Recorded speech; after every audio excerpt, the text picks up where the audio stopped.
Yeah, a bit of a late night stream. I was supposed to stream after the premiere, which didn't happen because I said it on Saturday by accident. Yeah, it's been a crazy one today. I've been busy trying to rescue my old pens, which got a bit gunged up. I've been putting them in the I forget what it's called. A little vibrating machine, and no, not what you think. Little washing, cleaning machine, and finding things. But I'm going to try and do a still life. I might talk about one of my sketchbooks first, but yeah, there's let's go back to my. I was watching Molly's live stream. He's doing another motorway stream, which seemed to be very popular. Let's get into this. If it's muted, yeah. So yeah, I'm gonna I might probably just talk about one of my small sketchbooks pretty quickly because I don't want to go too late, and then I might. Well, I'm going to try and do a drawing of a still life, which, as I say, probably everyone's in bed anyway, so I don't know if anyone's going to be watching this. But yeah, it's. I haven't done a still life in probably 2 years, at least over a year. I haven't done any drawing for the last 14, 15 months, and I haven't actually done any. I can't remember the last time I did a still life. It could have been 2, 3 years ago. But anyway, let's get going and start talking about the let's talk about the some sketchbooks for a little bit.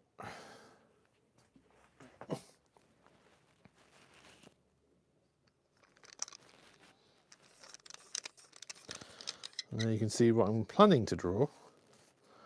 And part of this weekend has been actually cleaning stuff. It has been cleaning that table. I've had to try and find somewhere to put everything because, yeah, I was using the table. You know, like you use those drawers where you put things on drawers. I was putting all this stuff I didn't know where I could put anything in, and yeah, we'll talk about that later. Oh, do not dox yourself. That's a bad idea. Yes, this is that's from COVID time. I actually had to go to the hospital, and I love the fact this is not a patient exit. I just love that. I love a lot of wordplay, but it was terrifying having to go to hospital during COVID. I managed to damage myself, and yeah, we had people in hazmat suits, literally full hazmat stuff in this small hospital. It's like a local sort of drop-in. It wasn't full A&E, but it was like a lot. It's Teddington, I think, Teddington Hospital, and it was scary. People in full hazmat suits, and yeah, there's some of my abstract work. Very much about dancing figures. That seemed to be getting another rave. And drip drop take my heart. Yeah, I don't usually put words in things. Oh, this is a bus one. This is a bus abstract.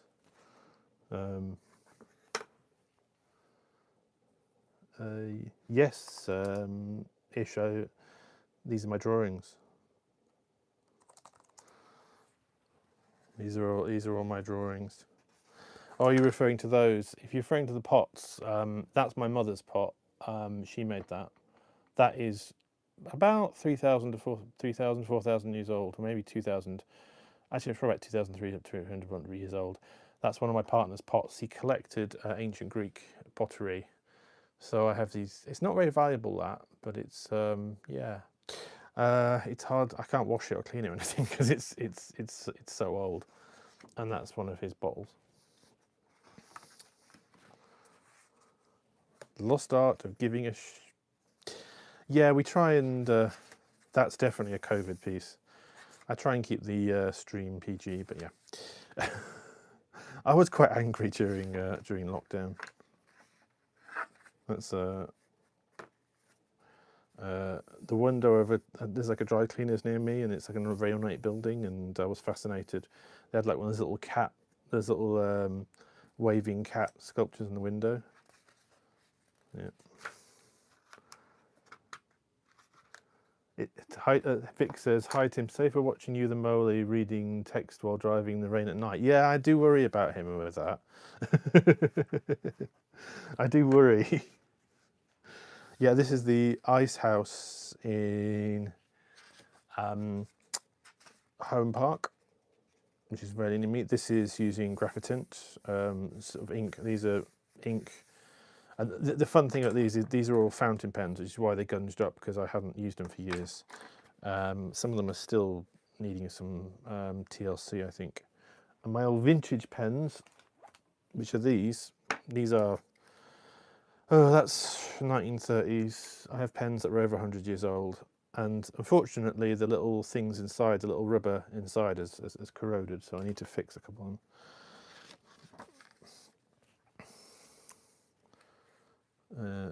I don't know which pen. I suspicion that's probably this pen, which is actually a Chinese pen made by Hero, I think, or one of those brands.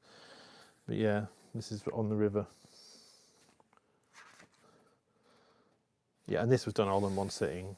I love stuff like this. It was in the summer, and just drawing all of the boats on the river and people sitting there. And this is ink wash, so I draw with not one of these pens, but probably this pen, or it's maybe one of my vintage pens, and then I would do washes over the top with the same ink. That is from Lockdown. I can't remember which way is it. I think it is that way.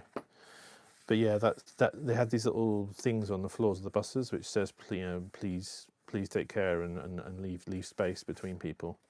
And again, that's from a Mamma Mia poster, but on the.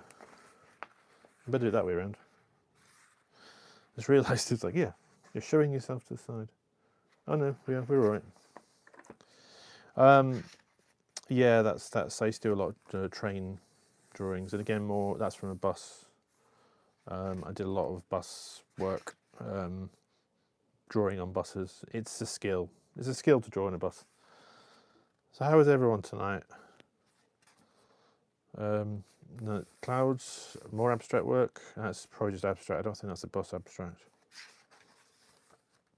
More abstract pieces. Yeah. Try and get the angle right here, so you can see.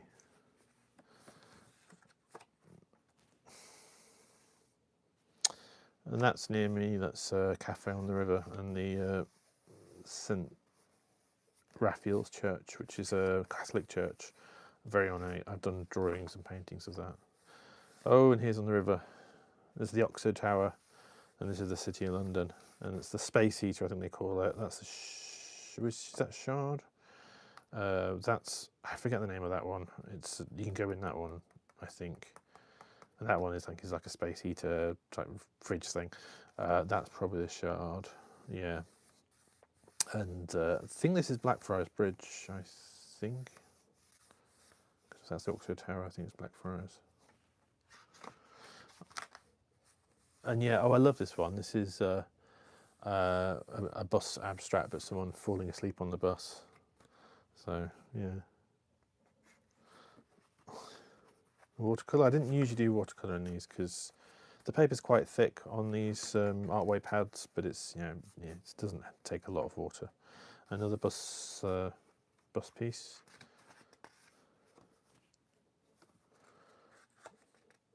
I think I showed this in the last stream. Yeah, this is a bus abstract. This is, you can see the little shapes of the seats are in there, and the co-op sign, and then some rubbish on the floor. But it's also what I'm seeing from the window, so it's kind of an abstract of that journey on the N87. Yeah, I showed some of this on the last stream. So, oh, that was in. Oh yeah, I don't remember that one. That's from. That's the Garden of the Eagle, the pub in Vauxhall. I used to go clubbing with my sketchbook. So what's everyone doing tonight?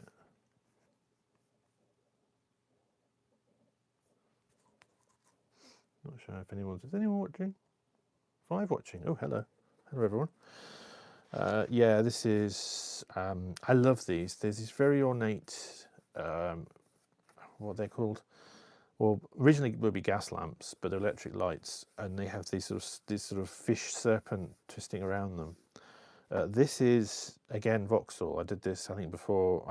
I'd gone down to this. I don't think it was it Ducky? I think it might have been Ducky. It was actually the Eagle then, and I'd gone down there, and then actually when you could come in and and go out, and so I went out and did this painting, and then went back to the club. But it wasn't nighttime; it was a day thing. So that's I think that's Big Ben, and then yeah, there's the Art London Eye. So this is that I'm pretty sure will be with the Chinese pen, because that kind of leaks everywhere, but if you get it right, it looks quite interesting. More abstracts, and that's the benches. These benches, along here, there's like lots of little benches, and they have this amazing sort of swan. They're all Victorian benches in cast iron, and they have this amazing swan design. It's almost Egyptian. I love that. Another abstract. That's probably a bus abstract. It looks like one. I'm not sure. Yeah, pyramids.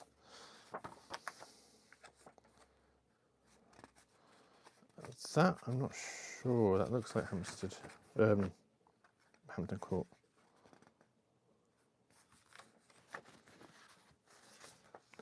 Sid, item got the vacation. Great to see you going live again. So relaxing. I'm glad. Yeah. This is my blotter paper, because I used to use, you know, if you are doing stuff, you know, with a fountain pen, you kind of like sometimes need to sort of just kind of get it working, and especially the vintage pens. But I also got rather annoyed about people rubbernecking, because the amount of times I do paintings like this, and people are rubbernecking all the time, and so I actually then wrote, "Don't be so nosy," because I got so annoyed, because I don't mind people coming up and saying hello, but what is this? People, you know, getting their nose in your business, again, you know, really in, and it's like rude. You know, it's one thing to come up to people and say, "Oh, I like what you're doing," you know, and chat to them, but just kind of like rubberneck and kind of stick their nose in without asking is really rude. You know, I actually had someone say to me, and I wasn't in a very good mood, "Can I look at the work?" And I said no, and they were so mortally offended, and it was like, but I wasn't very happy with the drawing, and I was like, it's kind of rude to expect, and it's one of the things about working in public. People expect to see your work, and if you're anxious about your work, or you're socially anxious, I have social anxiety, it's really kind of interesting. It's like people feel so entitled, but it's like it's quite rude. It's rude to be so entitled about that, and demand you've got to. Yeah, you see, that's why I showed this one, because I want to do some work. So this one is in progress. So I might do some more work at some point in the rest of this. That's as far as I got. That would be around the time I stopped sort of taking my pad everywhere. No, that's missed this one. Missed that page. Again, more bus things, and I'm not sure where that is. It could be Kingston Bridge. Yeah. So you can see. Oh, I want to talk about the inks. Here's some inks I use. One is Diatramentis, which is. I'm not going to say how much this cost me. Fountain pen ink is not as bad as inkjet ink, but it can be horrendously expensive. It's cheaper to buy it in a massive thing like this, but it cost me a scary amount of money. The other one is in my Chinese pens, because these sort of pens seem to prefer it, is Hero ink, Hero 234, made by the Hero company. And this is surprisingly good, and both of these are carbon inks, so they are permanent.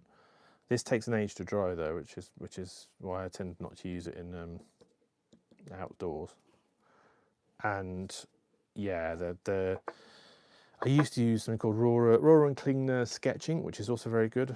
The only thing I prefer about this is it's a bit blacker. Some people use something called platinum carbon ink, and I don't like that at all, because although it's the blackest ink, or one of the blackest inks, and it's permanent, the problem is that the shading is a horrible brown. It's not a nice ink for shading when you're doing washes.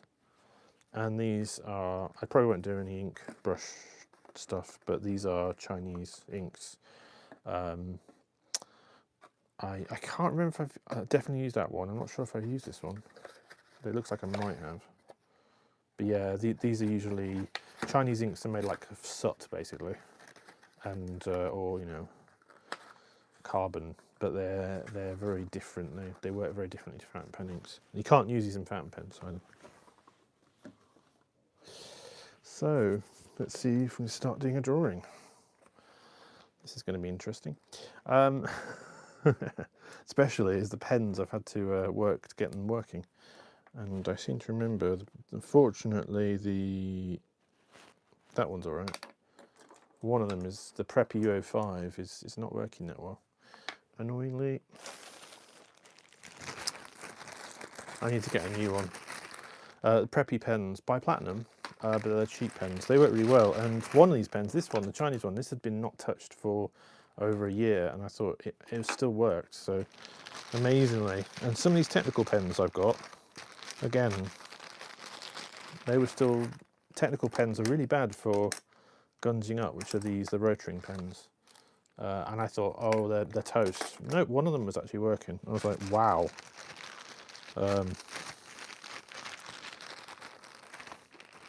got another one of these. Yep, that works.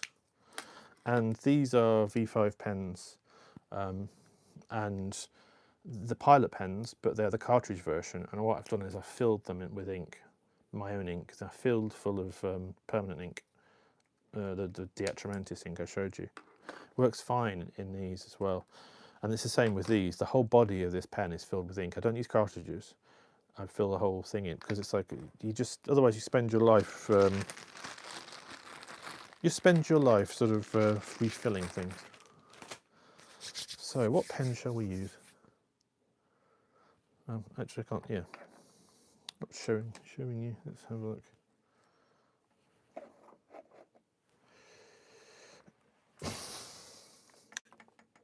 Oh, he says knocking everything over. Let's try the 03, that pen seemed to be good. This is probably going to be terrible. Let's see. Maybe start over here. And as I say, this is one of my mum was a pot. Well, she wasn't professionally a potter, but I got her into pottery accidentally one time by taking her into a pottery to do some pottery, and she got the bug and got her own kiln and everything. So she designed, made, designed, and fired this in her own kiln.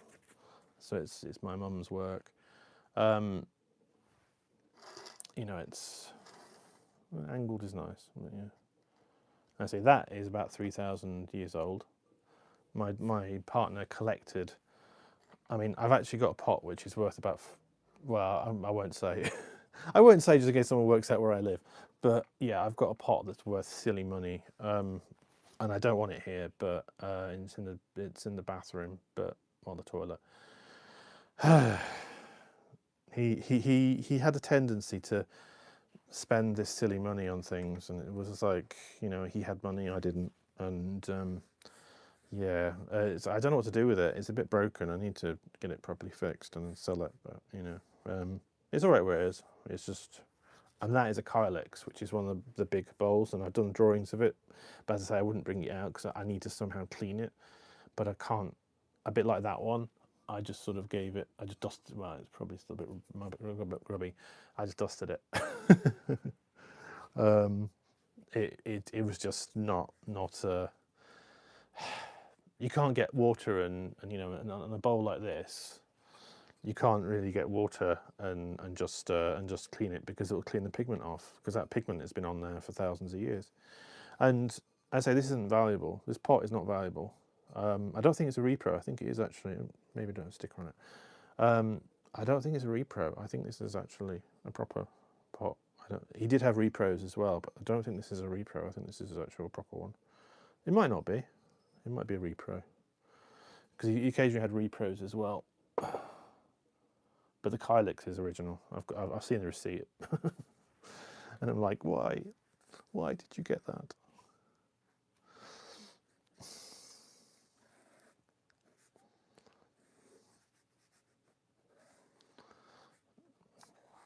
But as I say, this is probably going to be bad.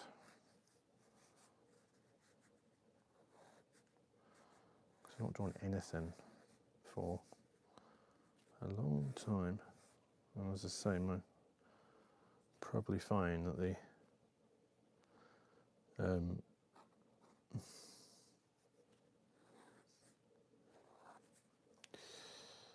won't be able to get the luckily they're kind of fairly wonky shapes, so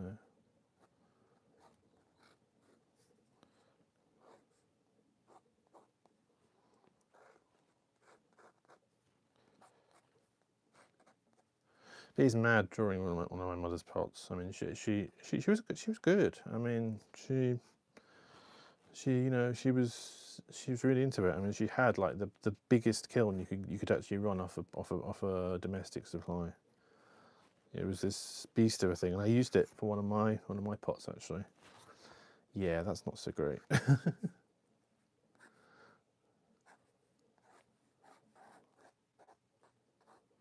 It's a weird shape. Early times, but yeah. Yeah, it's kind of a weird.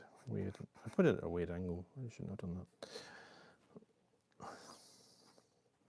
But she loved birds, so hence why there was the bird in the centre. But I saved it because I love this one. A lot of her pottery, my half sisters took. I suspect they probably just smashed it up, put it in the garden because they didn't really give a crap. They didn't even want her paintings. I've actually got her paintings from when she was a child. Her school paintings and some of the other stuff and the sketchbooks I've got them. They wanted to throw them out. And I was like, nope, we're not throwing those out. Because she was the reason why I became an artist, you see. She wasn't a professional artist. I tried to be. But she was a very enthusiastic amateur. She's painting when I remember her doing oil painting, trying to get my sisters into oil painting, and they weren't really interested. Which is just, I was the interested one. Did I get to do oil painting? No. But we used to go. She used to take me to, because I said in the last stream about she wasn't very nice.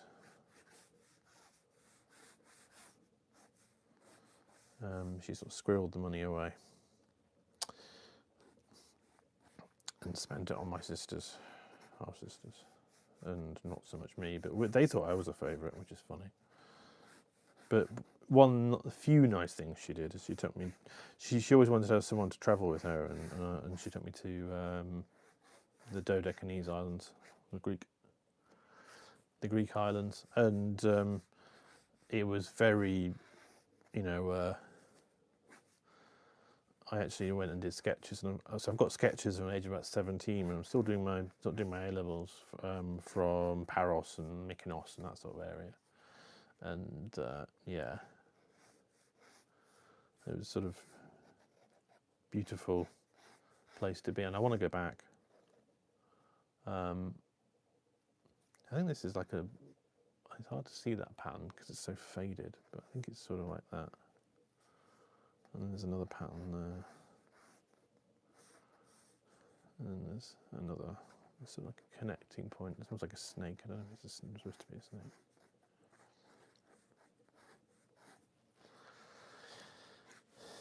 Yeah, got that wrong a bit.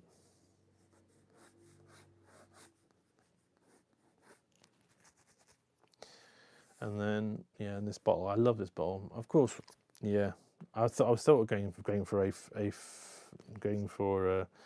A3, and I should have, because of course the top of it's not there. It's the top of the. We could actually be cheat. Actually, I might do that. I think I'm going to do that. I'm going to be really, really. It's not. I'm going to put it there and draw it down the page because I want the top of it in there. I have actually drawn this bottle before, a long time ago. I think I did an Inktense thing of it. Inktense being that these sticks, which I mentioned the Derwent. It's both Derwent, and you know.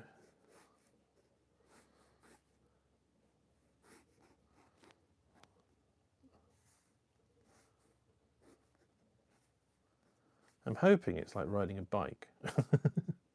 I don't forget it. I'm hoping anyway. But yeah, I loved painting and I can't see the chat. I loved drawing and painting glass. I was a big fan of that. You know, that it's a difficult thing to do. As I say, I think I've got this wrong anyway, but it doesn't matter. This is the thing with working with ink, is you have to kind of roll with what works, with what happens. I'll be a bit chicken scratch about it. I'm still pissed off about that comment. I'm only pissed off with that comment 50 years later. Well, no, 40 odd years later. Actually, no, maybe a bit, maybe 35. I'm still pissed off about that. Because as I say, all these people, they thought other people in the class were better than me. They didn't go and do they didn't go and do any artwork. I was the one who actually went to art school. I was rather annoyed. I never got A's, and I was like really quite pissed off about that, because I put the time in, whereas there'd be people in the class that would be like, they just sort of waltz in and just be like, whatever. Yeah, actually that should be down there,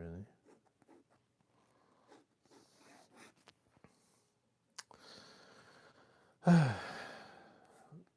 I like drawing this bowl. This is cool. But yeah, these shapes are difficult. I mean, the round shapes are fun, especially this one. It turns out. I was never that good at foreshortening. Foreshortening is always a struggling thing. It's always interesting. And I remember how she made these as well. She actually used the top of a pen top, I think. So these sort of shapes that she's,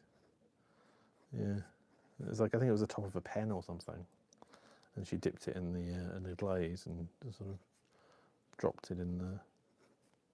It's very random, but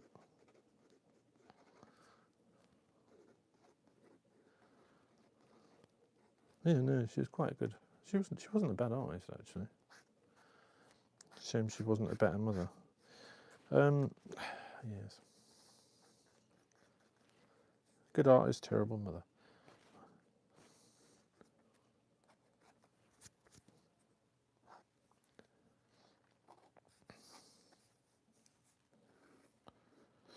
Artists generally don't make good parents, anyway. What do you think about kids? Is there anybody out there? 6. Hello. Yeah. So I'm gonna. One of the reasons why I'm working in the sketching in this is that these will dry really quickly. If I was working with the Hero, it would take forever, which is not bad for. But I got a bit fed up of freezing my knackers off, because sometimes I worked in snow. It was crazy. But yeah, if I get this done earlier, I might actually go and do Might do another piece or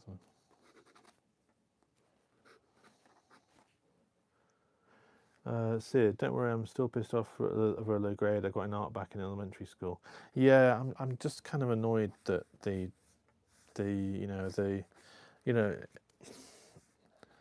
that there was a girl called Lisa. I remember her, Lisa Jones, and she was the teacher's pet when it came to art. She could do no wrong, and I always got B's, and I was rather annoyed because I think only one's got an A. And the thing is, a lot of people in my school. My school was what they call here a comprehensive, but it was a good comprehensive, and it was one of the first comprehensives in 1948. There's actually footage of people running out the door of it when ITV schools started. That's actually my school, and so it was a really it was a good, supposedly good school. It wasn't really. There was lots of shit. Don't swear. There was lots of stuff going down. I don't try and swear on this channel, but there was lots of stuff going down, which shouldn't be behind the scenes. But anyway, it was one of these kind of like a bit like, I don't know, Blue Velvet, Twin Peaks situations, where there was lots of stuff going on, but no one was talking about it. And what happened is that a lot of the people who were there, a lot of the girls were just there for preps, as a form of prep school, and so they disappeared.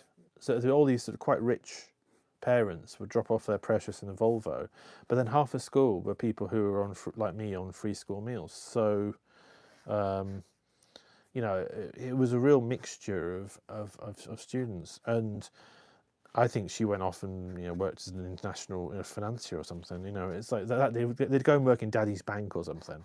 But then there'd be the other half who lived on the council estates who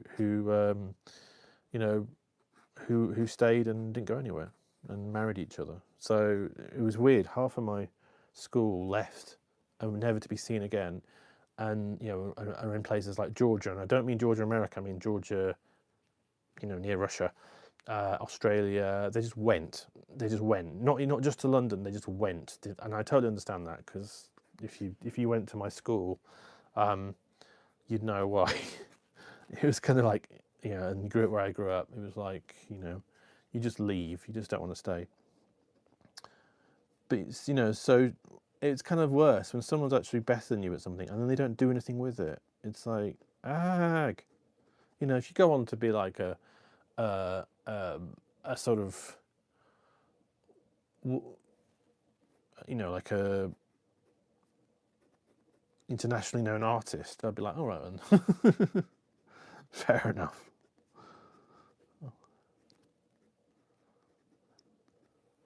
But it was annoying to be beaten by somebody at art who actually then just was like, I can't be bothered. It was like, yeah, okay. But as I learned on my degree, the teacher's pets are not actually the best artists. So many people were plagiarizing other artists' work, and they got firsts for it. Whereas I wanted to do real work, proper work, and I refused to steal other people's work, and so I got marked down for it. Because you can't mark original work, not easily.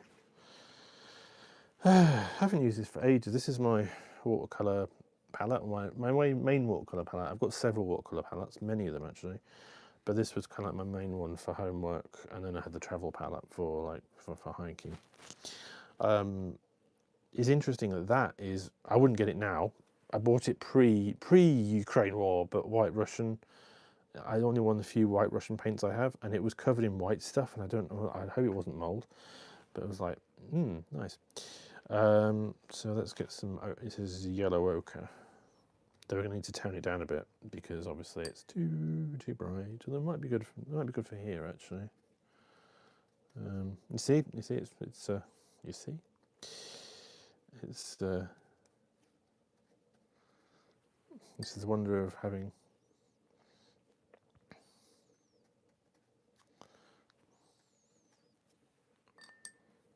and then we turn it down with a bit of blue, a bit of ultramarine.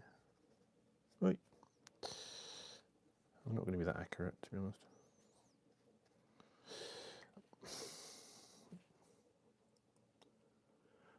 Was that a bottle of olive oil? Looked Italian. Yes, it is. It's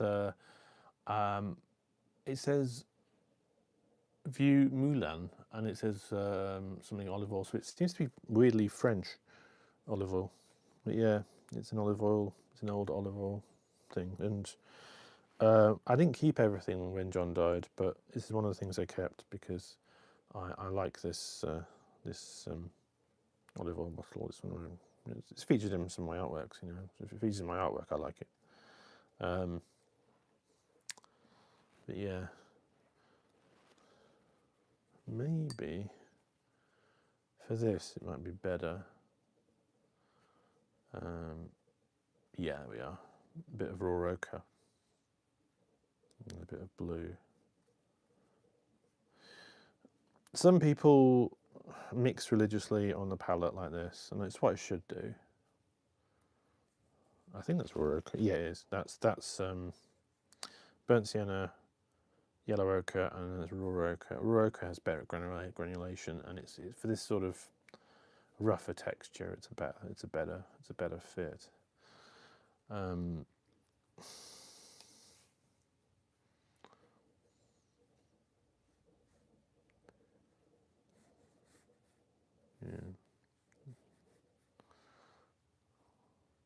I like those blue bands. That's going to be difficult to actually do. Of course, I have to choose something really difficult.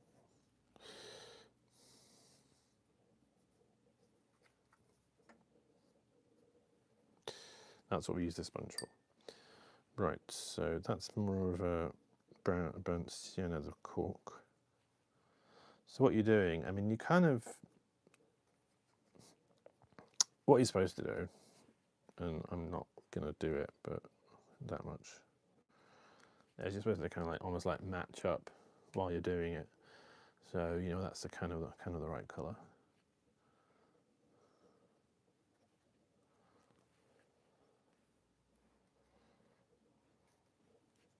The top of that's pretty, yeah, okay, could be better. And this is my Sable travel brush. It's what I'd always use. You know, a bit, you know. Yeah, I don't know where John got this from. I assume he brought it in he probably brought it in from himself, knowing him. It's more orangey. This is a cad orange, which is quite useful. That's better. Okay.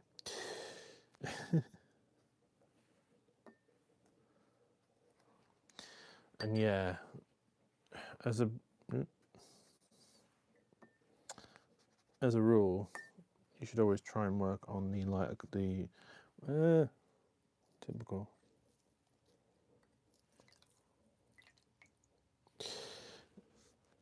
Crap, that's a staining colour.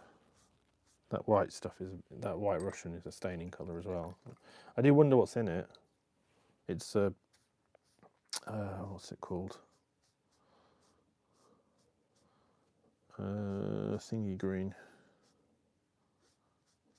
I used to remember all the pigment names and I've forgotten at the moment. But yeah, it's a staining green, so I really don't want it to do that.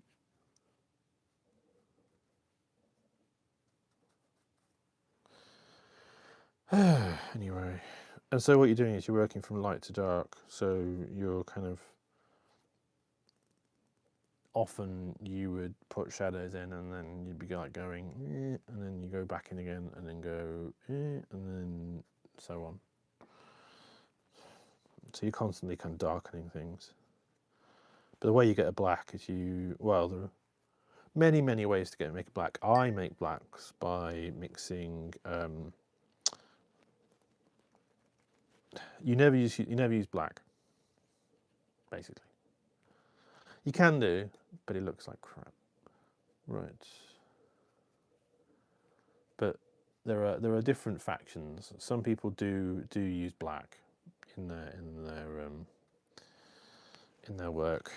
I'm not a fan of it because it looks dead if you use a black. So for instance, for this area, I use a mixture because it looks more interesting. You get granulation and the different ways of making black. The other one, which is quite good, is which I could show you. One of the classic ways is ultramarine and burnt sienna. The other one, which is quite interesting, is you mix a green. And which green is good? I can't remember what half of these colours are. Okay, and red. That's another good one. It can be difficult to mix though, but that gets a very black.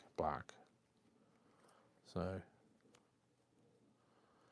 and if you combine them in a work, it looks quite interesting. It's like so you got black, because black is never black. This is the problem. People go, oh, it's just black. It's like, no, black is never black. You've always got some colour in that shadow, and so what you want to do is use a black. And I went for the red and green for this because of the brown base, there's a bit of a kind of, oops, no, I don't want to do that. There's a bit of a red in there. So what you want is the after colours of the thing to be showing through. Maybe not green. But also the combinations of black change because you often go, oh well, it's these two together, granulate in a certain way, or these, So the classic way, as I say, is burnt sienna and ultramarine. The problem with that is it's very hard to get black blacks. Like this, which is obviously she used she used to make her own glazes, so it could be one of her own, but a commercial black, which that's when you want to have black to be black, and that's one of the few times where you might use you might not mix a black.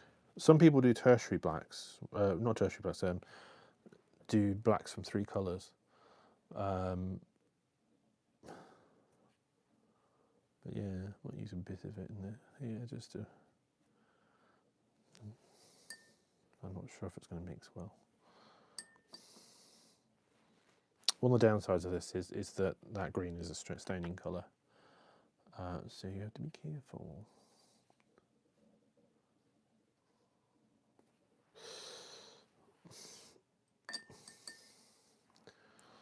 But yeah.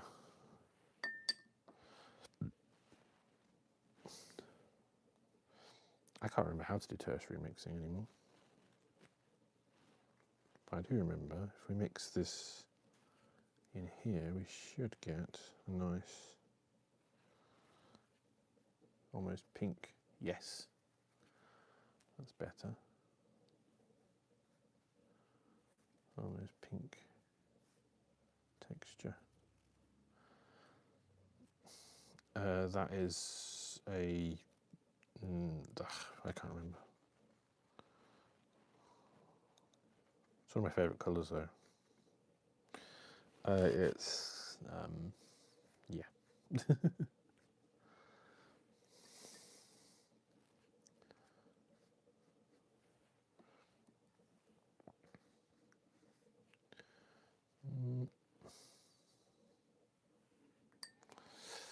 Yeah.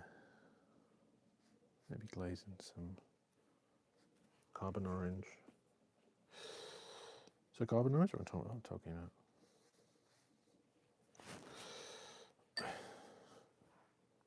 Yep. So the interesting thing is always about getting greys in.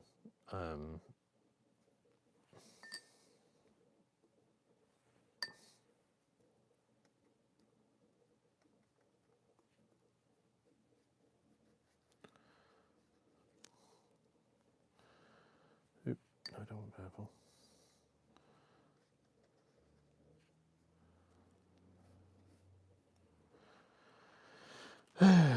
you see, it dries very light if you do the, so you almost like have to be quite bold with that. Yeah, that's better.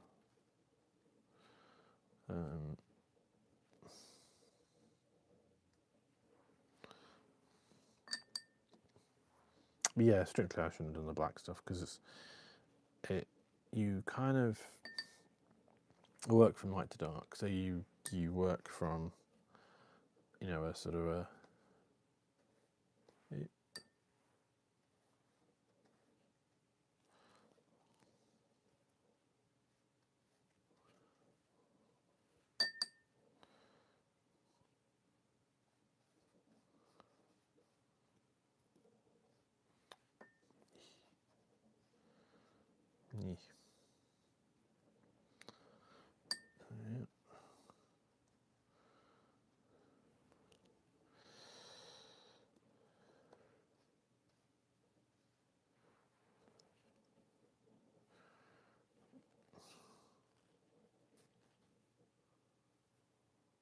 Yes, I'm happy with the purple one though.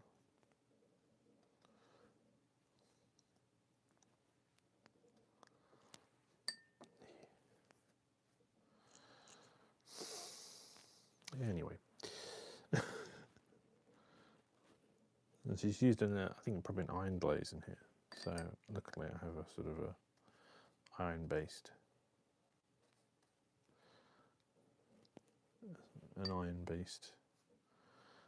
thing.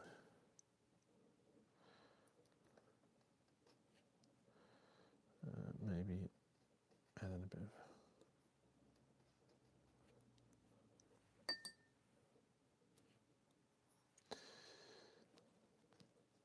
oops.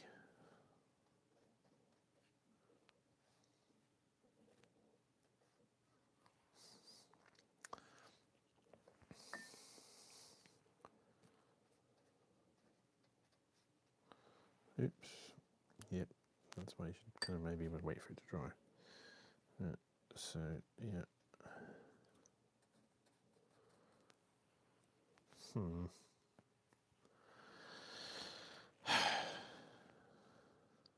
We need to go back to school with this stuff. Right.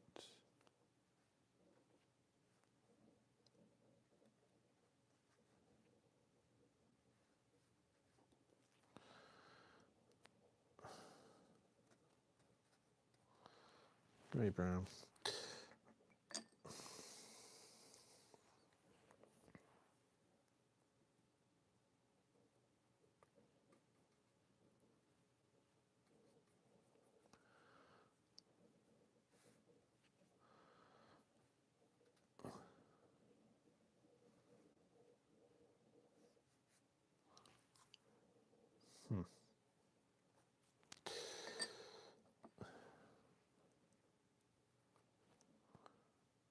Ah, that's not right. We're not being focused. Right.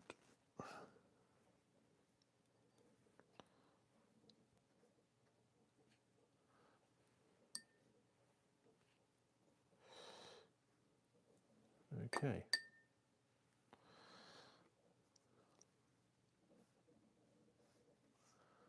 I'm not sure this is going that well, but hey.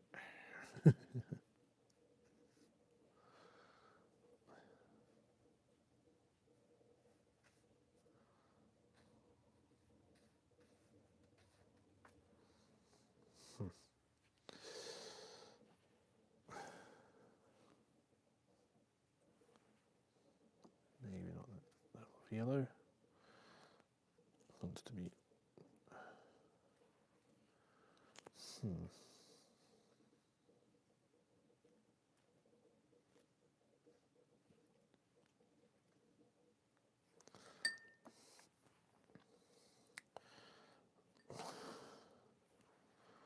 Yuck.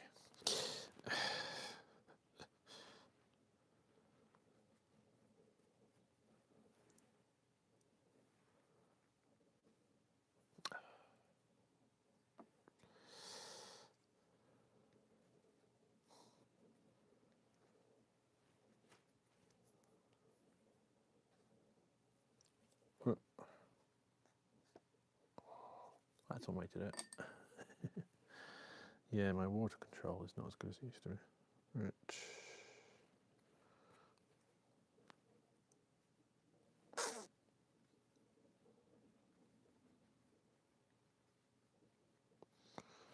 Yeah, I don't have the patience to do trichromatic reds, really.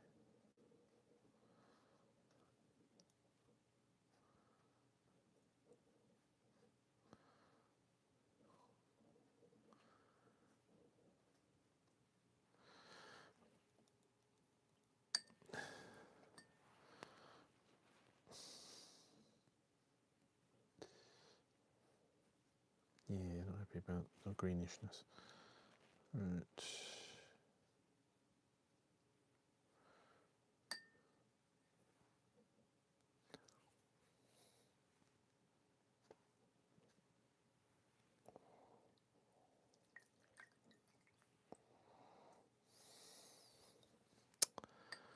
Yay. Let's do.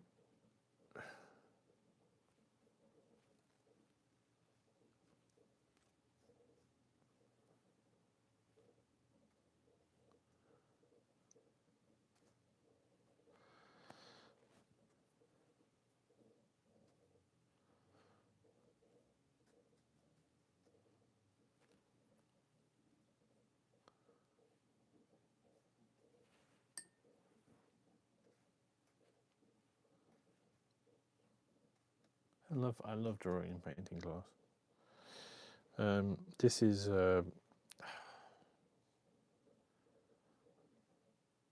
not cadmium. Try my name is green.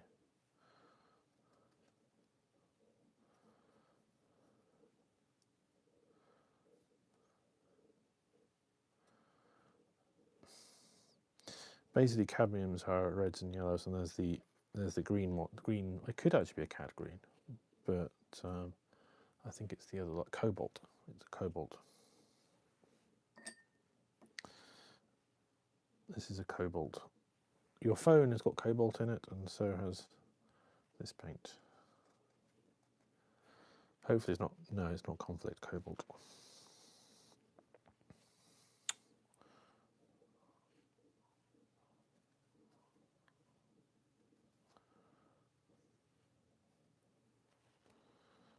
And I think this is a cobalt blue as well. I use that a lot for skies. I use Rembrandt paints mostly. I'm a bit worried this is going to dry a lot lighter than it looks like this here, because cobalts do that. They go really sort of light.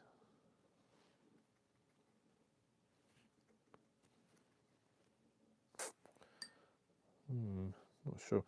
Is that very sort of light orange of this desk? That's always a fun one.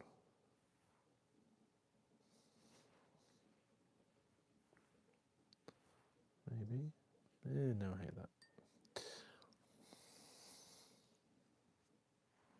that. That's actually closer.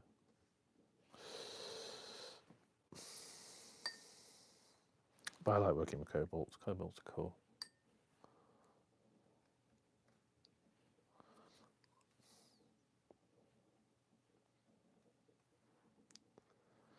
Right, so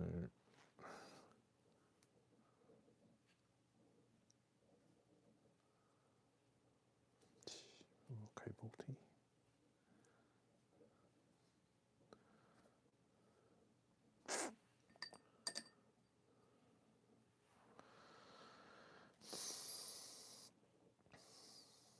And cobalts granulate really nicely as well. Let's add in a bit of. Might go a bit mad if I add the yellow in, but there is a bit of yellow in there.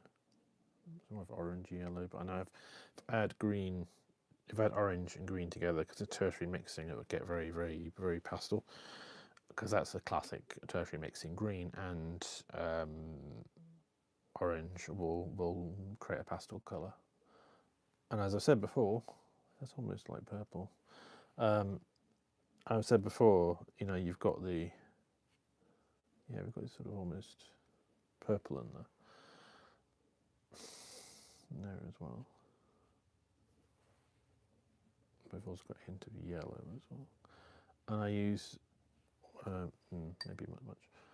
I use, yeah.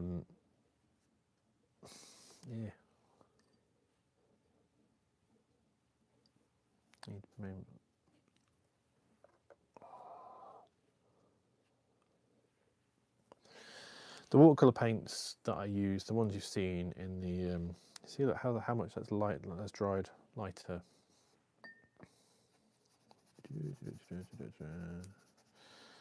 And that's what happens. It dries quite lighter, and so you kind of almost like have to go like darker and darker and darker. You generally don't go in dark, and it really depends on the. It really depends on the colours. Really, it really depends on the stuff that you're doing, whether it's.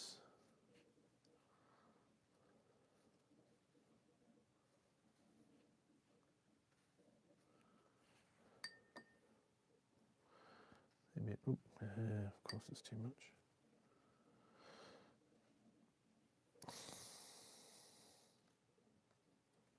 It's not cheating to blot. I quite like this one. I'm liking the bottom more. But yeah, I know it'll dry a lot lighter. I mean, the brown shadows do have purples in. What I'm trying to avoid is doing too much of purple, because purple is great for shadows in brown things, but the one I've got is not only staining, it kind of goes, it's manganese violet, and it dries a lot lighter. So often you put it into shadows, and some of the shadows just suddenly become this light thing, and it's a bit annoying. We can always do, actually no, we're not yet. Let it dry first. Because that's the other fun thing, is trying to let things dry.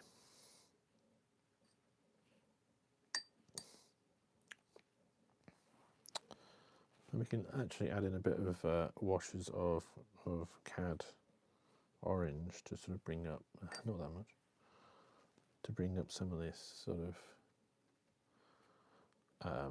rather flat. Yeah.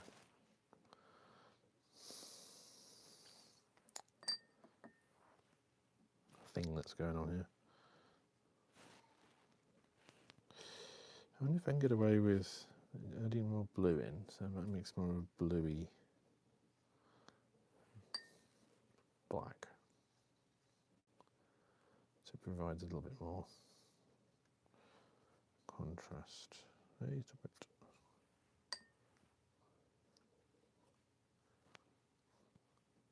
It's difficult because it's such a pale.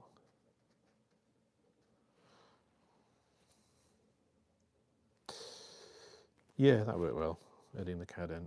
Cad always lifts things up, but you have to use it in very, very light doses, because what happens is, if you use it too solidly, it becomes almost like opaque, and so I use it quite often. It's good for lifting shadows, but it's also, you really have to be even careful about how you use it.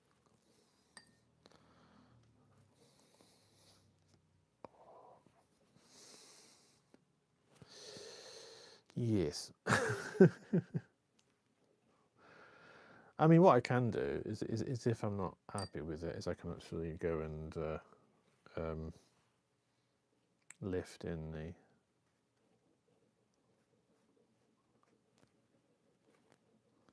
Oh, not too much.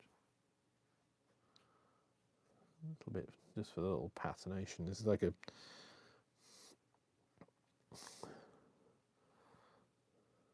Yeah, it's a good trick. Lift the shadows with a bit of cad, but it does dry very flat, so it looks great when it's wet, and then it sort of goes. And it's the same, unfortunately, with this this stuff, the iron. That unfortunately, although she's used a sort of iron-based glaze, so it makes sense to use this. It dries incredibly flat. So I'll probably have to add in some blue. That's maybe a bit too much.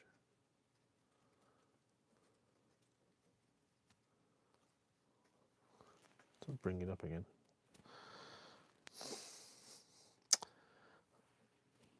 This is what I struggle with when we've got kind of very sort of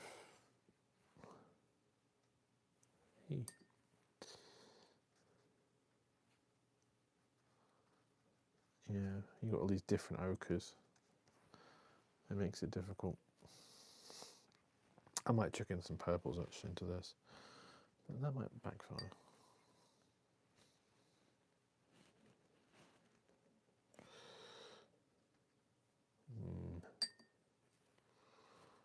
Yeah, it's one of the things about that kind of sort of. I love the purple. I said before about purple taking over. I'm a big fan of purple, but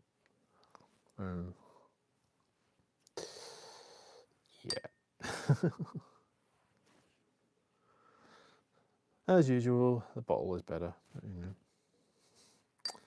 It also probably doesn't help that this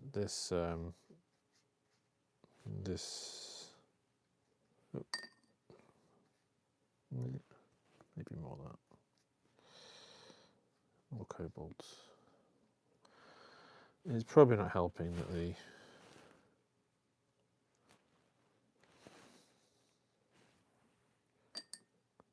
got like lots of brown things on top of a thing.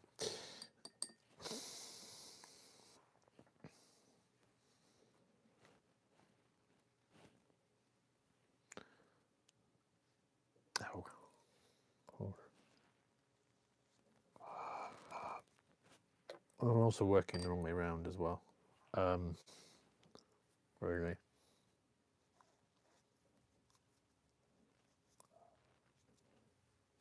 I've died in doing the blacks when I should have started doing the lights to the blacks. I was sort of wait for these things to dry. Yay.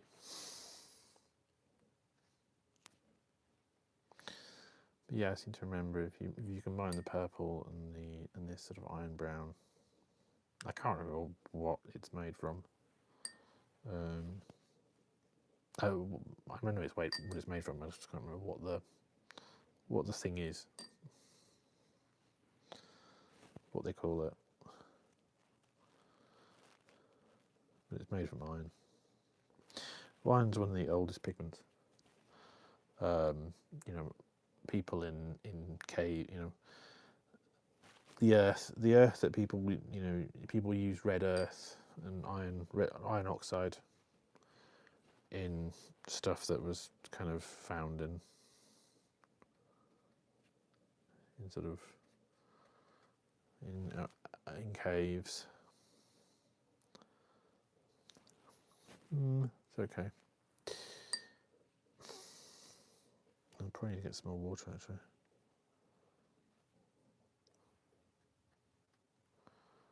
Yeah. Annoying. Shredding. Anyway. At the moment, I'm liking the bottle more. But as I say, I'm not doing too badly. I think, given I've not done this for years, it's not the best thing I've done, but.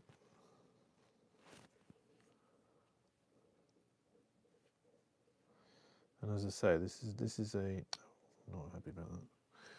This is a travel brush by Escoda, I think.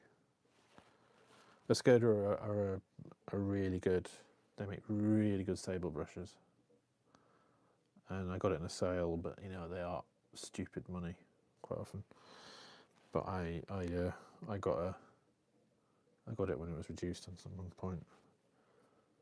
But yeah, I do have synthetic brushes, but I try to use sable because you know, I have. But as I say, I only have one sable brush. This is a synthetic. If I could afford a synthetic sable brush of this size, I wouldn't be streaming for you. I would be in a luxury yacht.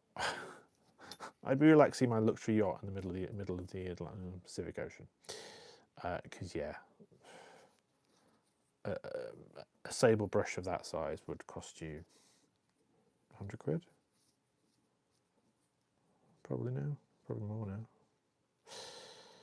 This was about 30, but I got it such a long time ago, and then the prices all went up. And then, of course, everyone went to war with Russia, so you can't actually get the Russian sable anymore. So, the Kolinsky sable. So, that's the curtains in the background.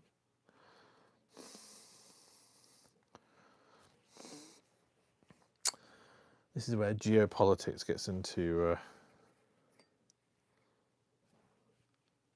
the wonder of art. Yeah.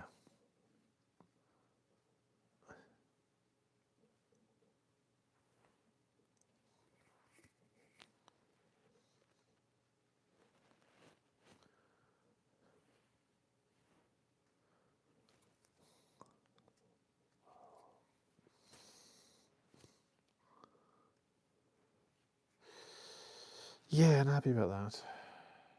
It's partly just it's not ready yet. It's not ready yet. So how's everyone's weekends been? While I paint this and get rather annoyed.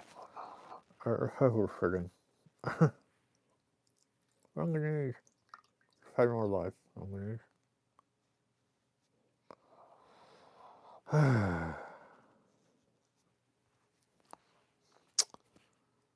Yeah, I need to get some water anyway. So talk amongst yourselves.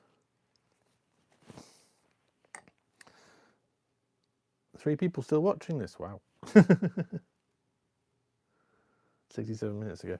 Yeah, I'm liking the bottle. The bottle is good. That's more my style. And I could do a bit more with this.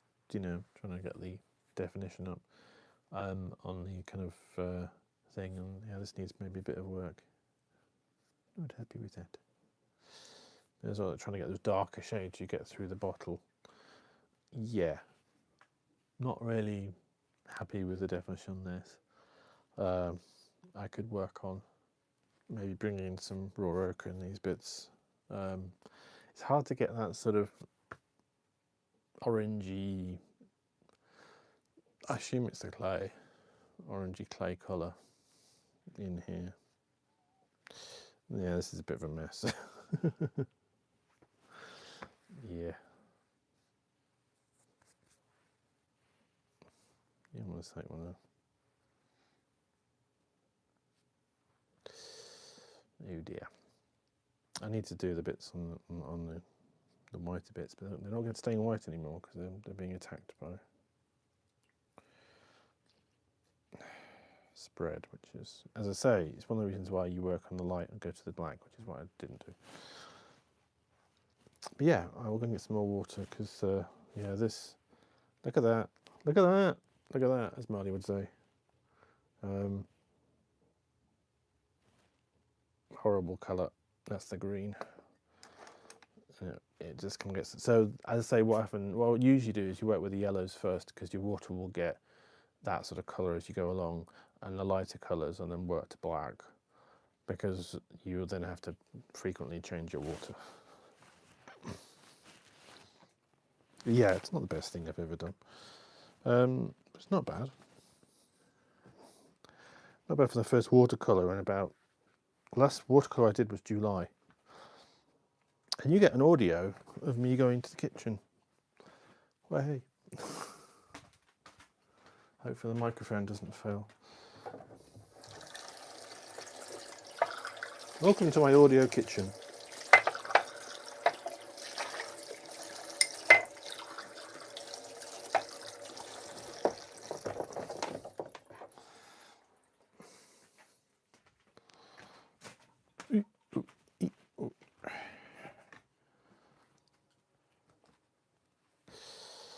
That's better. I mean, we could always actually draw into it and darken some of the bits manually with ink. I have done pieces where I bring ink because I just can't get things. I'm pretty happy with this. This is, I mean, maybe it's a little bit too, yes. Not happy about the blue showing through too much. There would be good for the blue. That's that needs to be black. But maybe I shouldn't be working on the black at the moment.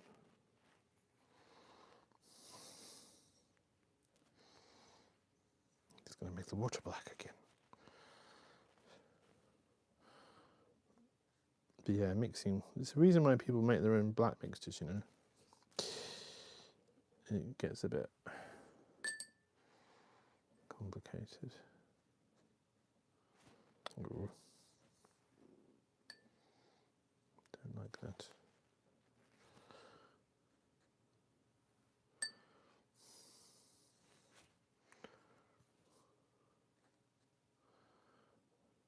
Yes.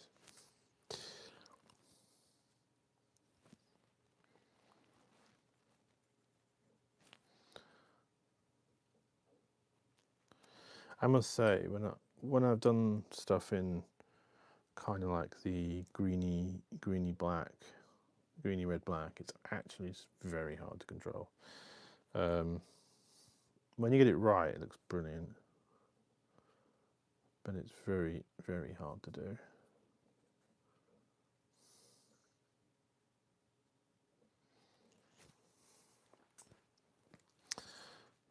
You know, it's sort of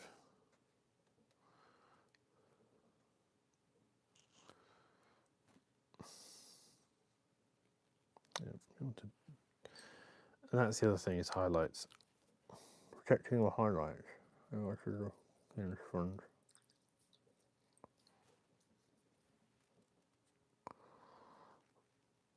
Once they're gone, they're gone.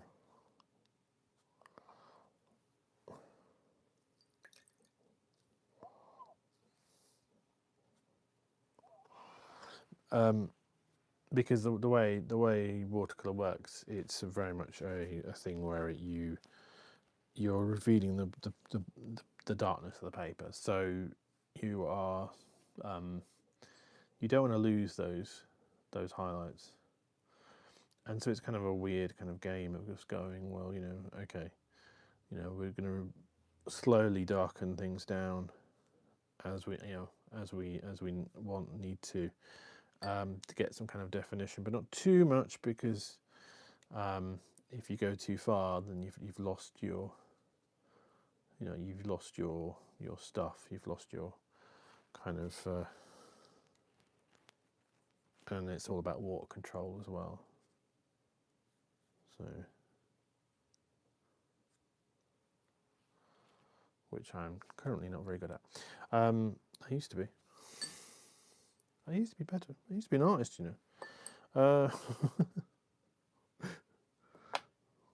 Yeah, very, very, very out of practice. And sometimes you just leave bits white because it kind of works better that way. And maybe I should have done that with this sort of with the table, because it's not offering enough contrast. Or even kind of like here, where you sort of maybe not that much. We can maybe make it more of a yellow thing. Maybe not. Okay, so how do we dull that down? Good question. Where?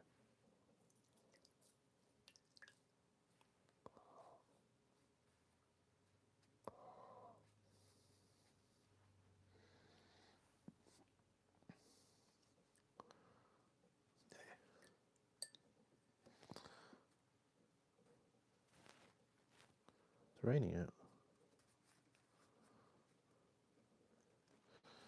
So I might actually make this more yellow, just to give it a bit more contrast. It's not actually what it is, but you know.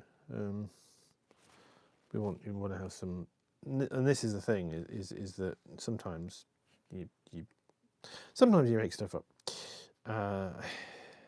Sometimes you just sort of you kind of bend reality a bit to make it a bit different, because otherwise it becomes, you need some kind of contrast. Not ideal.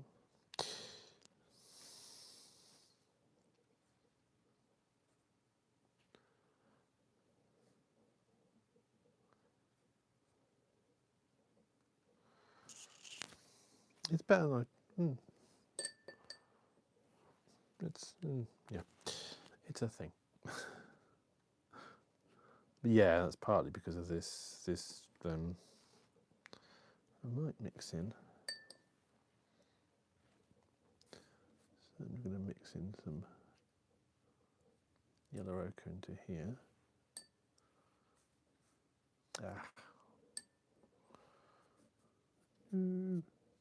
That's too much.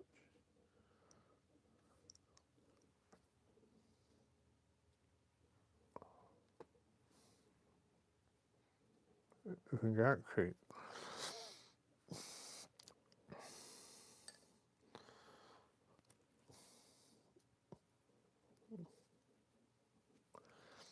I'm using the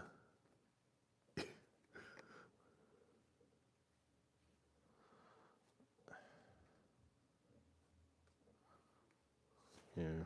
So it's kind of, as I say, it's a bit like, it's a bit like an archaeologist taking a thing, like, from the ground, and then slowly revealing it.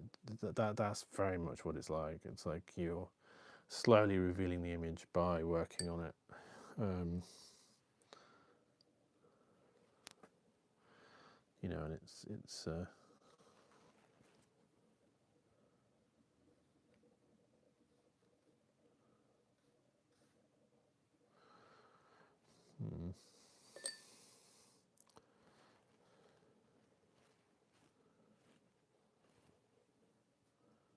you're slowly revealing the image as it comes out from the page.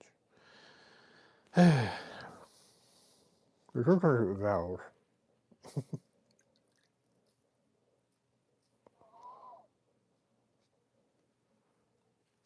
Sometimes it rebels. Yeah, I'm not sure, like very creamy white. You can actually get mixes of like off whites, which are quite useful.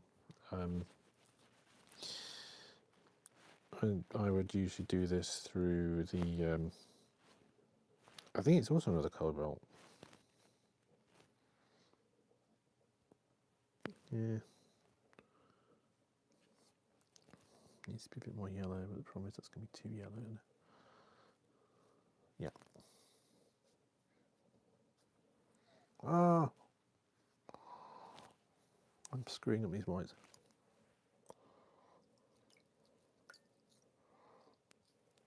You can, as I said, getting water everywhere. You can actually protect the whites with. Yeah, the danger is I'm probably starting to take lift off the surface of the paper doing this.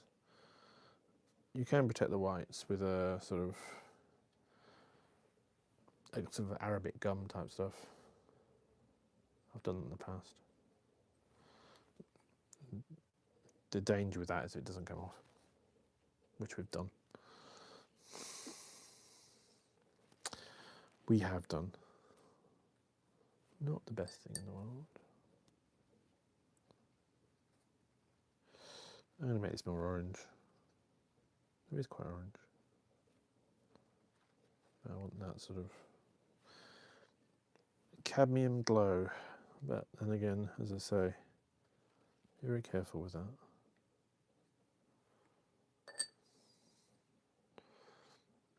But yeah, I should have done the little.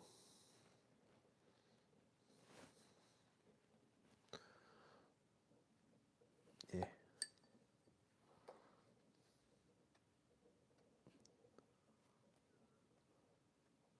Oh. I don't want that colour.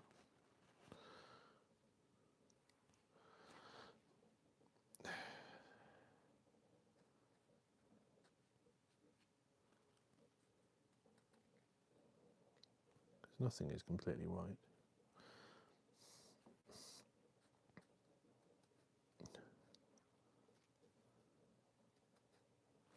That's sort of the right colour.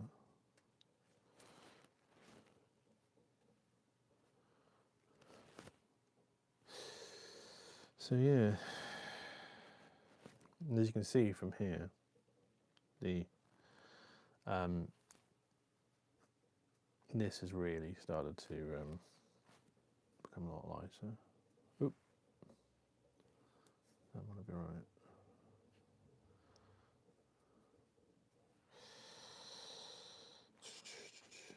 Actually, no, it might be that.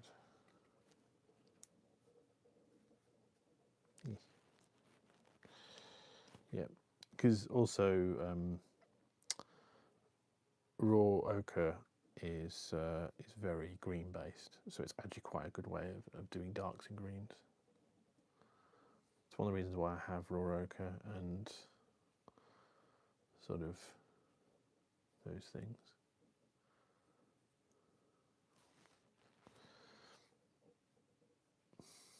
It's very good for foliage.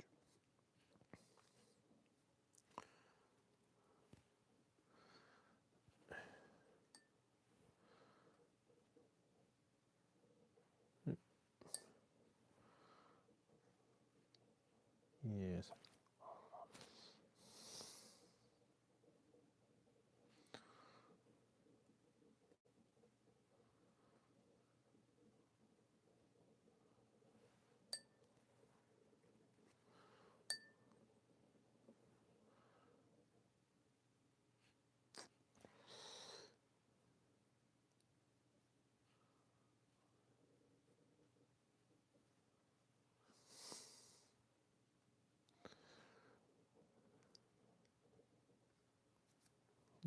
Let's do what I used to do all the time. I got annoyed. I just scratch out some of these lines. Yeah, I'm not happy about that. Oh.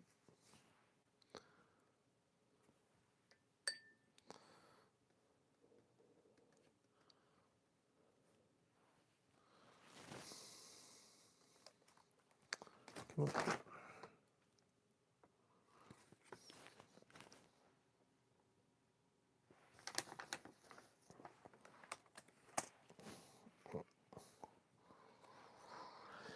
Yeah, that needs work.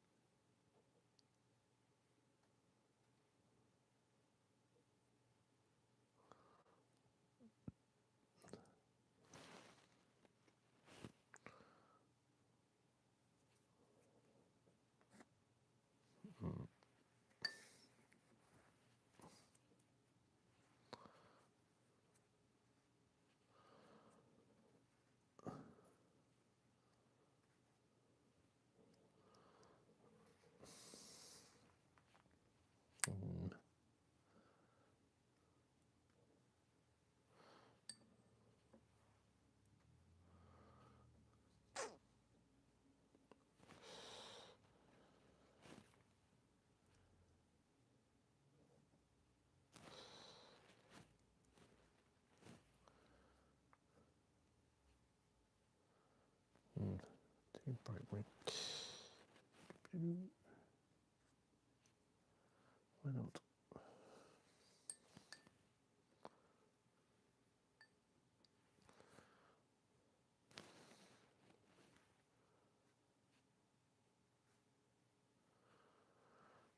Yes, as you do.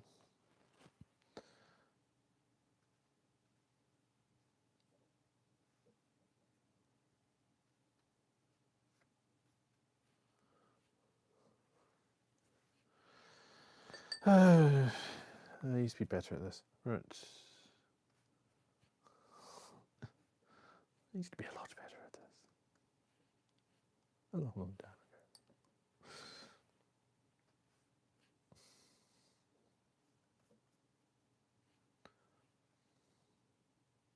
ago. But baby steps. We're gonna, oops. It will take a while to get back into. This is a bit better than I thought it was. I said bit better. A little bit better. It's a difficult thing to paint, actually. Typical me, choosing a difficult thing to do.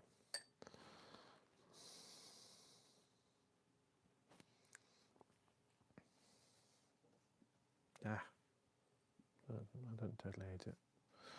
Right.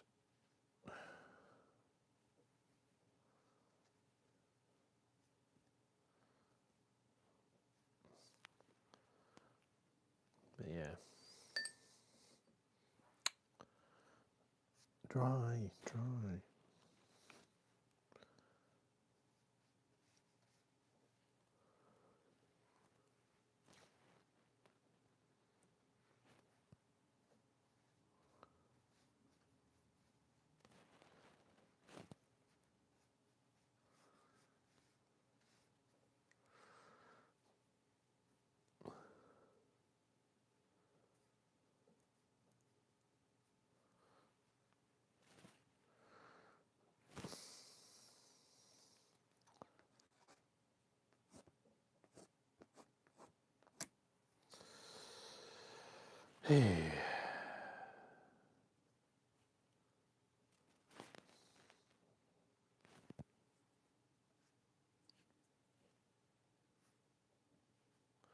And yes, there is purples in here.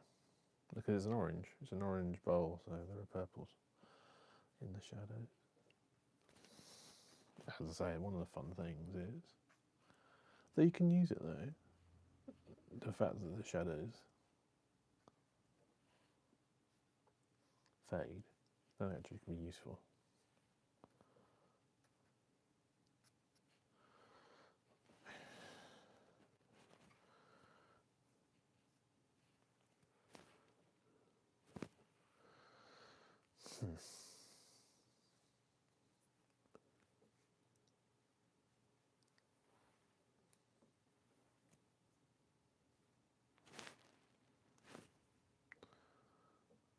You know, and if you go kind of a bit too hard and something, you can sometimes, you can sometimes sort of go into it and just like, oh, okay, you know, yeah.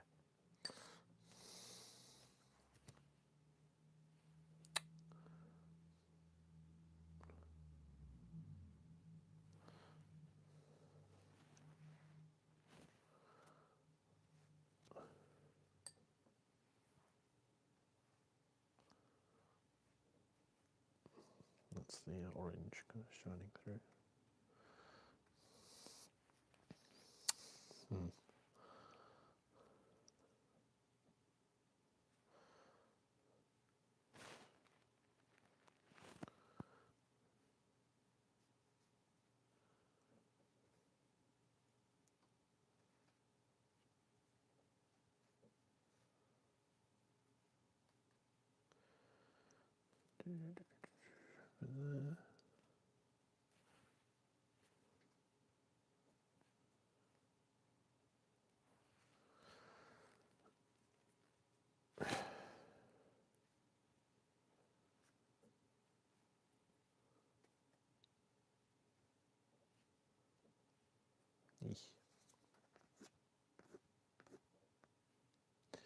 I do like scratching away at these things. It's just something I do. Because, as I say, those highlights are hard to kind of preserve. So sometimes you can just sort of scratch in and get this sort of feeling of there's a thing there. As I say, if I was better at this, it would work. But we're not. I used to be. I used to be a long time ago.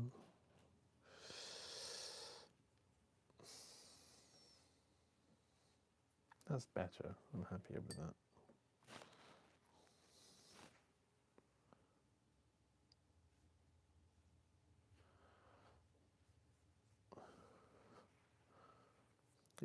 What's that? Okay.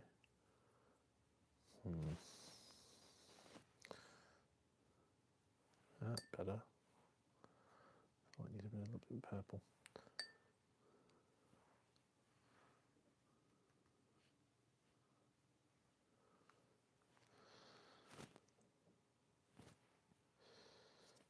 And the same with this. This would, it's dried. It's all right.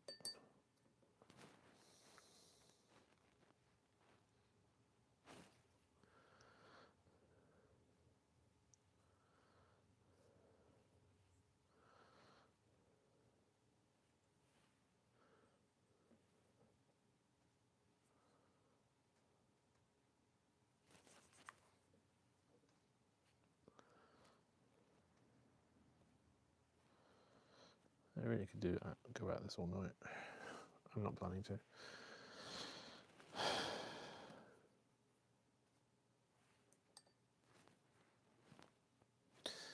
The problem with the reason why I use the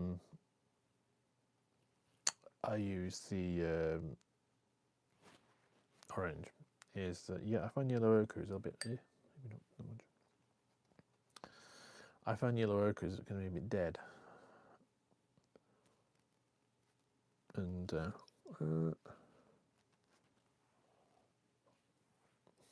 it can be a bit dead. It's a difficult colour. Very important for mixing greys, but sometimes, as I mentioned about the tertiaries, you kind of on the last stream you will find that it's actually quite useful to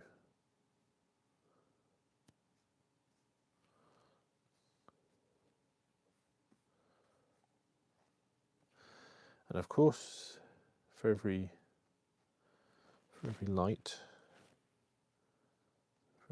part of this there is darkness.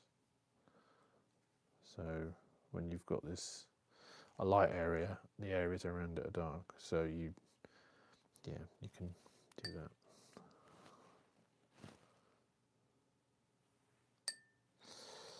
Yeah, I find it's interesting.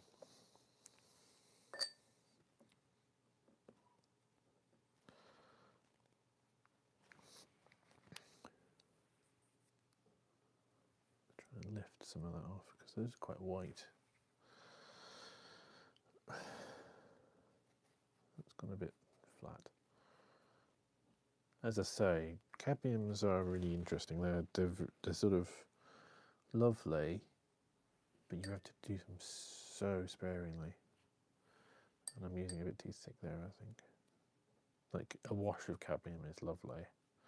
As soon as you go into a sort of a thing with it, then it just gets a bit much.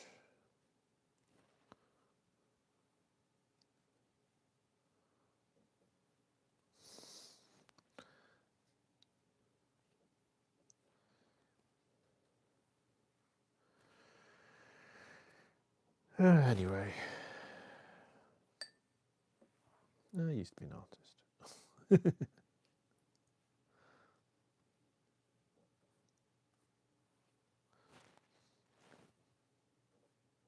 Yeah.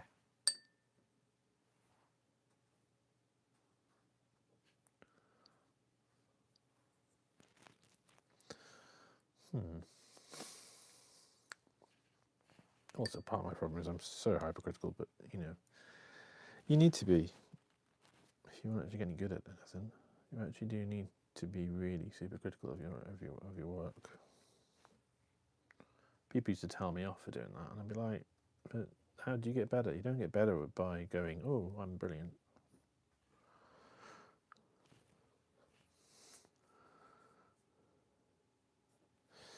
Two watching.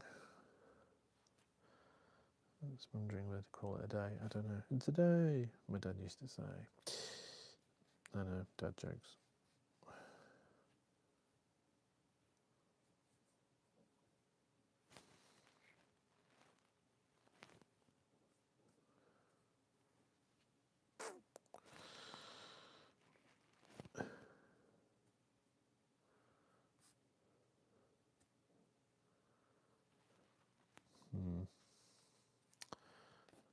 If I had time, I would do more with these because I don't know.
totally happy with that.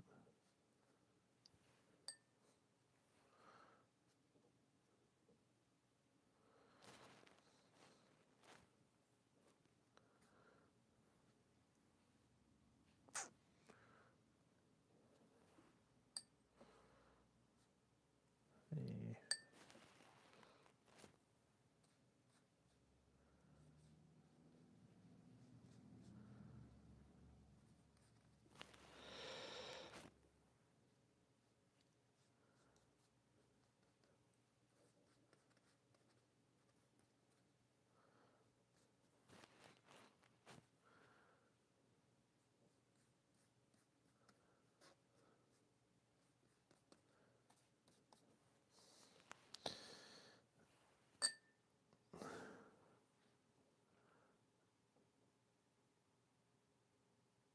Oh, thank you. Just had a message from MOGB. Hey man, just thought I'd stop by and say thank you for uploading videos. I go through some pretty tough episodes of depression, and your videos never fail to put a smile on my face. So thank you. Thanks. That made my night. It's that's why I do it. I mean, it helps me with my depression as well. You know, it's sort of it's a symbiotic thing. You know, and concentrating on something else really helps me sort of cope with stuff. So anyway, it does help me. Maybe not that.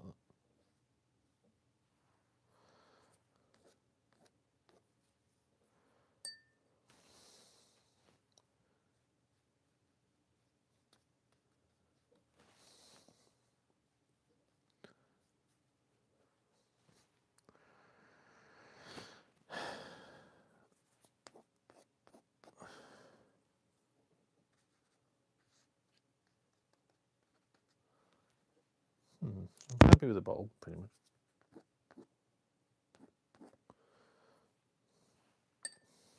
Pretty much.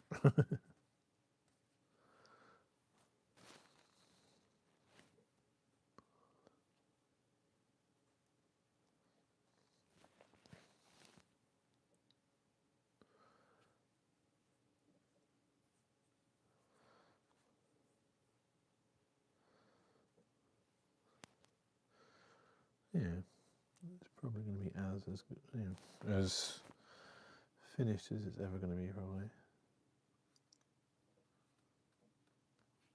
And the idea is just to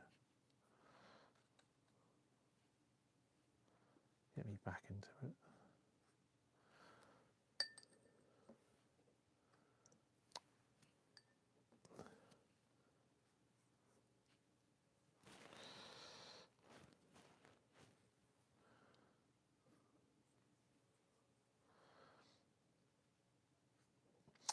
And this is the mad thing about watercolors is you sometimes things can not work for ages, and then they can just come together right at the last moment.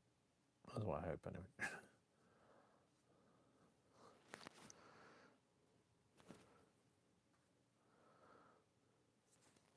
Yes.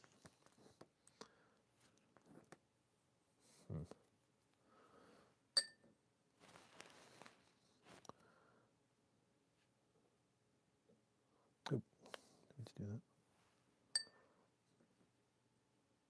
Oh, it's very stained, that, so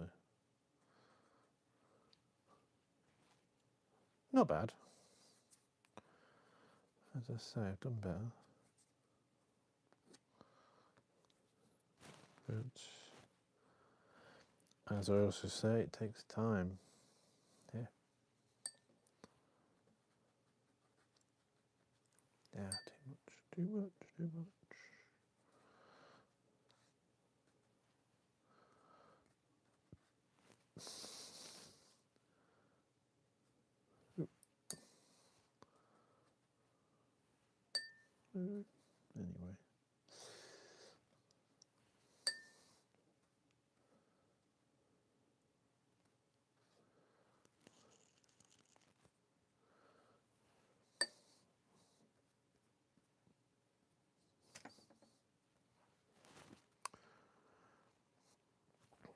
I think,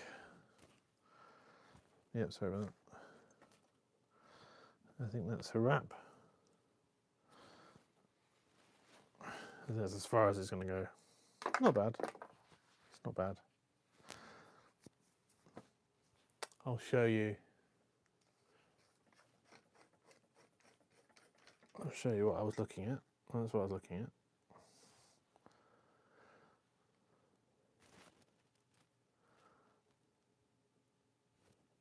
And that's what I did. Not bad. As I say, for the first time in about 2 years doing a watercolour, there were bits I liked. Difficult getting the definition of this bowl to look three-dimensional. This is really difficult. Thanks, Mum. Thanks. Thanks a lot. Yeah.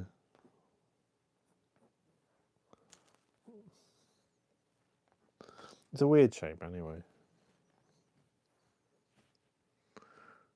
Oh, thank you. Yes. Yes, for like the colours. Yeah. Yeah. Yeah. The colours work. It's not necessarily realistic, although I think I got the bottle pretty well. I have done more realistic in the past when it comes to this sort of stuff with bottles. I do like all the little shadows and stuff you see.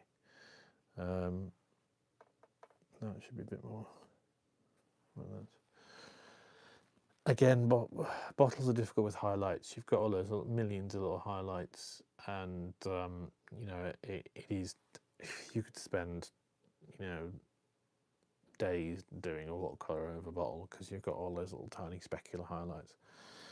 But you know, I do enjoy painting them. As the bowl, not too bad. It's got a bit more purple. Well, there are quite a few purples in them. These sort of things here. I mean, obviously, it's an orange bowl, and so you've got like purpley, bluey decoration on there, and the shadows are purple. Yeah, yeah. I got the bird okay. I couldn't do these properly, like with the sort of the shadows. No, because it kept bleeding into the background. So should have done those first. But yeah, not bad. I didn't think I was going to do it today. I was like, I almost chickened out. With it. So I'm glad I did. Need to go. So yeah, I hope you enjoyed that. If you did, please like and subscribe. It's going to be a long process to get back to where I was as an artist, and I've got a few, you know, I'm not as bad as I thought it'd be, but I've got a long way to go to do this, and hopefully I will do some location streaming as well at some point. That'd be obviously during the day when I do that.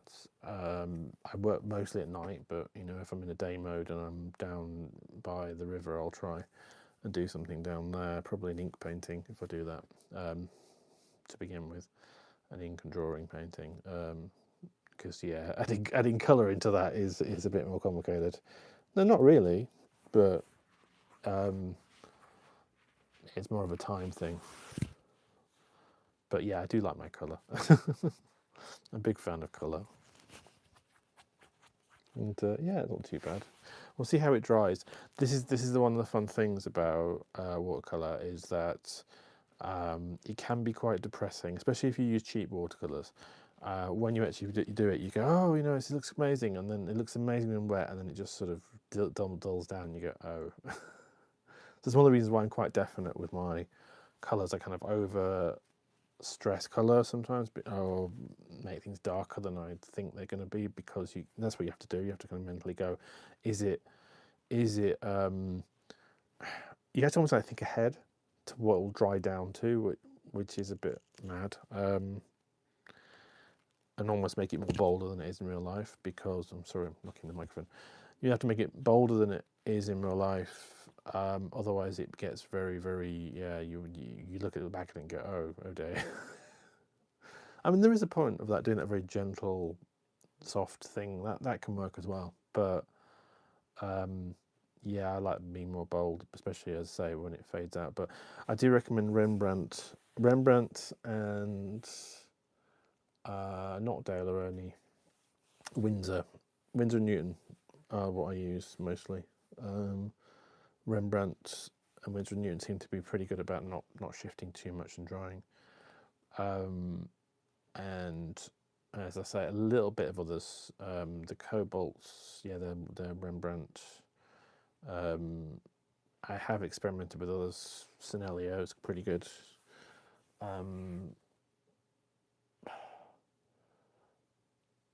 I used to use what they call Schmink. Schmink are pretty good. They're German. Sennelier is French. Sennelier's got honey base though. Insects love that. But yeah, Sennelier is good. Schmink is good. I think the blue I use, one of the Cobalt, or maybe the Cobalt green, I think it might be Schmink. Lukas as well, Lukas. That I think is the Cobalt I'm using. So yeah, the Cobalt green is Lukas, and the cadmiums are Lucas, because they have cheap cadmiums, whereas Winsor's cadmiums are expensive. Yeah, and Rembrandt's cadmiums are okay price, and Cobalts are okay price. But yeah, Winsor and Newton, for some reason, the cadmiums and the Cobalts are really expensive. But I love their Winsor yellow. That's what I use. And the ochre is the best ochre I found for granulation is Winsor and Newton. I've tried every single yellow ochre in the market, and that's the one. As I say, they're all still a little bit flat, which I don't like, but hence why I use quite a lot of orange. But yeah, you don't have to use yellow ochre if you don't want. You can just use orange. So anyway, I hope you enjoyed that, and look into my artwork and me kind of getting back onto that path. I hope to stream probably on Tuesday. As Marley said in his stream, thank you. Yeah, ES says thank you for sharing your talent with us this evening. Yeah, thanks for watching. Tuesday and Fridays are what I'm aiming to. I was intending to do a premiere this Sunday, so I that's why I did this stream. But I screwed up the premiere, so I ended up being on Saturday. So that's also out there, that video, which is North Downs Way 6.